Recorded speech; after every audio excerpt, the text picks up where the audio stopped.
Hello. Sorry, Hello. Caroline. Thank you so much for that great introduction. And I know it's a subject that a lot of our parents are really interested to learn how they can help support their children. So following on from that, can we ask about ways to support children and to continue the lines of communication and almost kind of trying to keep it as normal as possible in creating the environment where children know that the subject of cancer, illness in general can be talked about whenever the children feel they need to? Sure. So sometimes I think quite a good visual analogy is thinking of the hug. So if you think of like a nice big strong hug, so children need security and boundaries really. And if you think they're inside this big hug, yeah, and it's their job as children really to sort of bash against this hug, because that's what they do, regardless of what's happening. And it's our job as parents really is to keep that firm hug, because in that firm hug, they feel secure. And so one of the key things, although it's incredibly difficult, is to try and keep the security and that boundary together. And if the boundaries change a little bit, so it might suddenly be this different shape, that's okay. And it's about communicating that the boundaries are going to change a little bit now, but they still feel secure because they're in this like big hug. So really supporting children is around giving them love, giving them opportunities to talk. So we're setting up a good communication, whether what that style looks like depends on every, different families. But to have the boundaries and to have the stick to the routines as much as you can. So sticking to routines can be very difficult when kind of home life suddenly changes. But actually there's ways of trying to just sort of make sure that everyone has their expectations met. So children need to feel in control.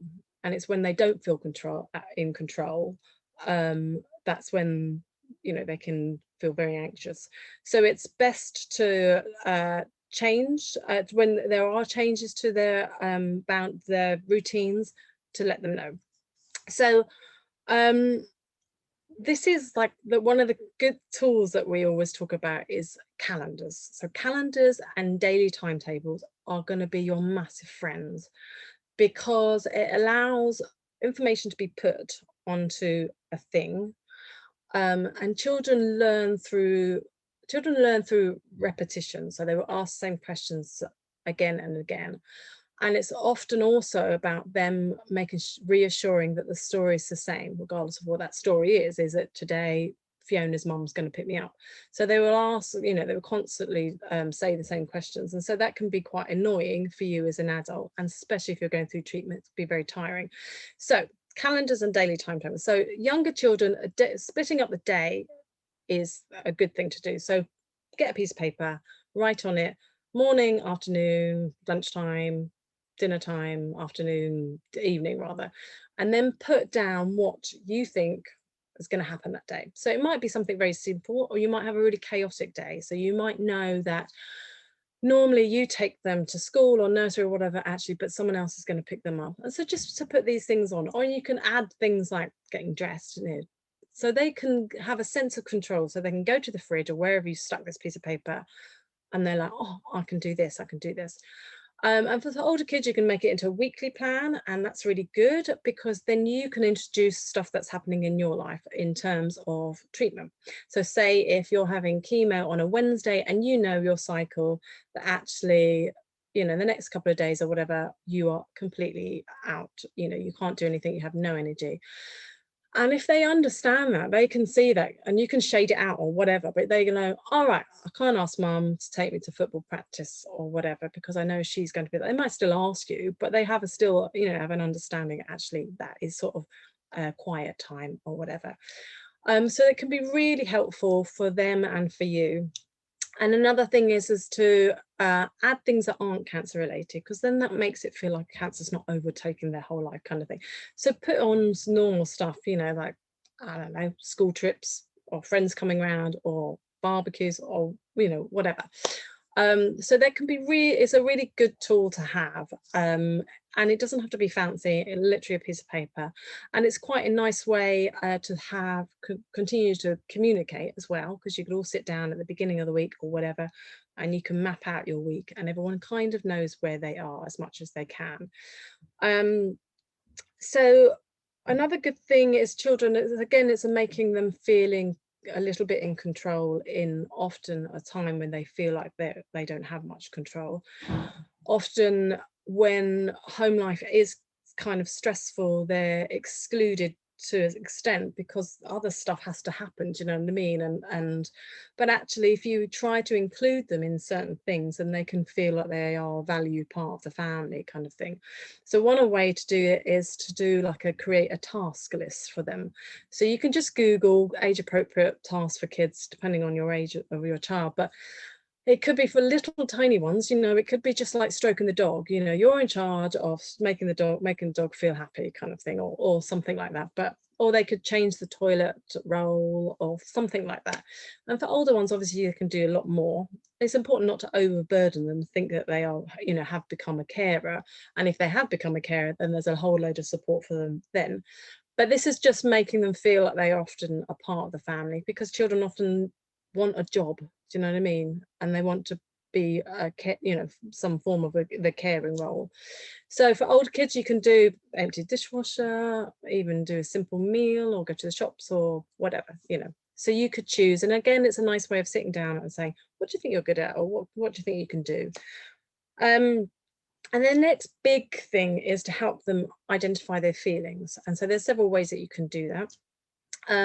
So depending again on their age, but a tried and tested method is the worry box, or is this the worry doll thing? It's the same principle, but with the box, you just need an Amazon box or something like that. But the idea is that the children will write down their fears or their worries or concerns, or draw them if they don't get right, and pop them in the box. So the idea is that they park their worries. So parking their worries, you must also suggest that the worries won't be solved, but it's just a way of them to be able to park them and get on. So sometimes this really works well just before bed. So you can talk about your worries, and they can put it in, and then it's important to take that box out of their bedroom and put it in another room. And that can really help some children just then to offload and then go to sleep. Sometimes some people have said that actually before school has been a really good thing to do. So if you have time before school, and then they can offload, park and go to school.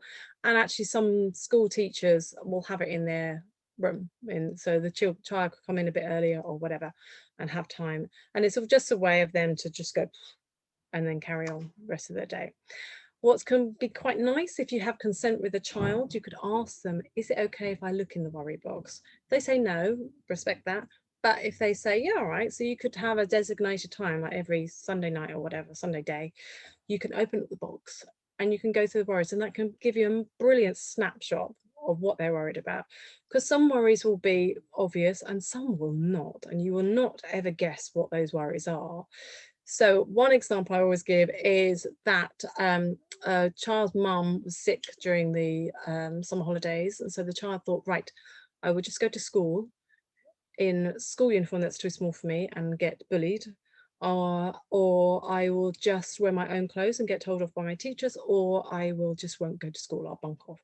So he had all these strategies. He'd been worrying about it all summer holidays, and then it wasn't until he sort of spoke about these worries, someone said, well, what about your dad? Why doesn't your dad take you to school uniform shopping? And for him, just because his dad's never taken him school uniform shopping, he hadn't put that into his like kind of, so we would never have guessed that. So actually having that opportunity to talk about worries, because they could be quite mad and random, is a brilliant way to help them.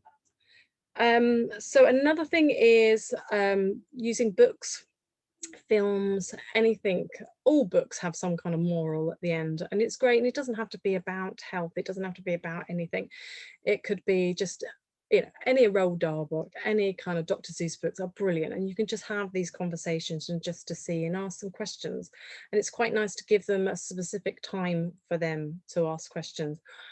Also know that sometimes they ask questions at a really random time, and try and accept that, you know, you might be shopping, you might be doing something, you know, where your head's one way, but actually they come out with this big massive question. And sometimes try and, if you can, answer it, don't shut it down, but or if you can't, just say, let's do this when we get home, whatever. So a good thing also is to encourage fun time, so it doesn't feel like everything's completely cancer related. So encourage them to see your friends. But another nice thing to do is to sit down and to think of things that you would like to do when you're feeling a bit stronger, when you're having good days. Because they get an understanding that actually you're going to have crap days, and that's fine. But hey, look at the list that we put up there. We can do this when I'm feeling a bit better. And that doesn't have to be swimming or cinema or Chessington World of Adventure or anything like that. It can literally be bag of popcorn in the front room, or putting a towel on the floor. It's a picnic, you know, something that's slightly a little bit different. So something small, but they can feel excited, because really what they want to do is to connect with you. So on that, it's quite nice to the periods where you're just feeling like you have no mental capacity to do anything or feel anything, to have an already prepared box. And box contains paper, pen, sticker books, Lego, or any bits and pieces that have sort of, you can connect with your child and have a sort of a 15-minute session with them where it requires no mental energy or physical energy. Sometimes to Google or go online, Google, you know, games like card games or I Spy, but to have a list of them. So when you can take them out of the box, go, oh, I can do this. So you don't even have to think of a game. So it'd be really quite nice to sort of have this thing, and they know it, so they can add things to it, and it can be quite an exciting box that you continue to like build and grow. So finally, it's about cancer education. So I talked about the app Kids Guide to Cancer, which is designed for younger kids, but you know, honestly, I think adults will benefit from it as well. It's just a really simple way talking about, you know, the sort of standard treatments, you know, what happens, and it's free, and you know, it can just be whilst you're, you know, in a queue or whatever. It doesn't have to be at home. And there's some really good books. There's some good websites. So if you can buy some books, or some of the books are often read online and YouTube, so they're free. Or you can download the PDFs for free if you find them somewhere. And that's quite a nice way. And we've experienced that children quite like to own something and take it into school. And it might seem quite odd, but actually it's almost a sort of it's a different thing that's happening in their family, and they quite like to show it off in a strange, to us adults it's quite strange, but you know, they often want to take in the book about cancer, and it's actually often the teachers that go, oh god, I don't want to do this, but they kind of want to go, oh, I want to share this, and to try and embrace that really, and try to have a conversation maybe with their teachers about them sharing their story or what's happening in their family. So finally, just on teenagers, it's quite nice to try different ways of communicating, because often teenagers don't particularly want to communicate, but finding different ways that work for them and for your family. So it could be just very small snippets of information, so in text form or WhatsApp form. You know, it doesn't have to be a big kind of thing. You could just update them like that. You could get them to be the administrator of a closed Facebook group. Obviously, they're not going to be on Facebook, because no one under the age of 45, I know 40 is under the age of has Facebook, but you could get them to be the administrator for the Facebook group for the family or something like that. So they've got a job, they can do the tech, and also actually they're absorbing the information as they're giving it out to the group. Depending on your family, you could have like a weekly designated time where you all sit around a table and you all get the nice snacks, and that's the time you chat. Sometimes there's nothing to say, but sometimes there is, and to have that consistency is quite nice for them to understand, oh, I'll wait until Sunday or whatever. Equally, you could just sort of think, oh, the favorite cafe, it's just me and you, we'll go to our cafe. And again, doesn't have to, if nothing comes up, nothing comes up, but it's that regular consistency thing that they can feel, again, they feel like a connection with you. And sometimes you can get them out if you know, say you're going to buy them some sweet messy cake or something like that. That's how I get my son out. And again, give them information, reliable information. So the .org websites are really good. And encourage them to see their friends, because their friends are a really important source of information, source of support. So it's really good, but they may be having that guilt, oh, I shouldn't be leaving the house. So if you encourage them, go, no, no, no, go out, that helps them with the guilt, and they can go off and they can get the support in that way. So also tell them that actually, if they do want to confide in another adult or another trusted person, then that's absolutely fine. If they don't feel like they can come to you and talk to you, as long as they have somebody, and often it's worth verbalizing that to them, because they might feel guilty in that kind of way, but to allow them to say, yeah, give them permission, go and talk to somebody that you feel you can trust. And the last kind of thing really is to, if you don't succeed at first, try a different way. You know, some people use post-it notes, some people use notepads on the paper, some people have massive whiteboards on the wall, and all information is put on there and it stays there, and they can come and go as they want. So yeah, and the last thing really is, many nurses, depending on your clinic and how busy it is, and your CNS is, but they often like the teenagers coming in, especially because they come in and they see actually it's quite a calm environment, and it's quite interesting, and the nurses are all lovely, and then they can pose their questions that they might have. They might feel a bit odd talking to you, they can ask the nurses, and that's always really quite a successful thing to do, and it alleviates their kind of fears and worries about where you go when you go for treatment, which actually is quite a nice thing for younger kids. If you've got photos of when you go for treatment, take photos of what you can see when you're in the treatment chair or whatever, because it's quite nice if they're not there to actually visualize, oh, that's where mum or dad goes. So that's quite a good, nice tip as well. Is that it? I've got lots more, but